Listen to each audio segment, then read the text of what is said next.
Welcome to our channel. Today we how to secure your passwords with LastPass, quick tutorial step by step clearly. Visit the LastPass website or download the app from your device's app store. Create a LastPass account using your email address and a strong master password. Ensure your master password is unique and not used anywhere else. After signing in, you'll be welcomed by the LastPass dashboard. Click on Vault to access your password manager. To add a new password, click on the Add Item button. Select Password from the drop-down menu. Enter the site name and web address for the password you want to save. Fill in your username and the password for the account. You can also add notes if necessary for additional context. Click on Save to store the password securely in your vault. To generate a strong password, select Generate Password in the vault. Adjust the length and complexity settings to meet your needs.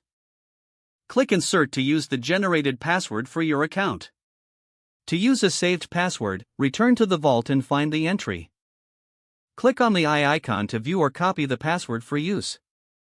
You can also autofill passwords directly in your browser by using the LastPass extension. Ensure you have the extension installed and activated for your browser.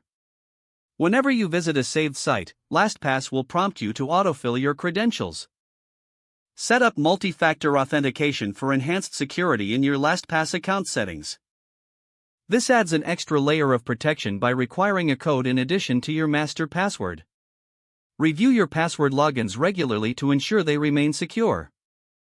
Use the Security Challenge feature to identify weak or reused passwords. Update or change these passwords as necessary for improved security. Regularly back up your LastPass data to ensure you don't lose access. Now you're equipped to secure your passwords effectively with LastPass. If the page does not load, refresh the browser or try again in a private or incognito window. Make sure you are using the correct email address, then retype it carefully to avoid small typos. Don't forget to like this video and subscribe to our channel for more step-by-step tech guides.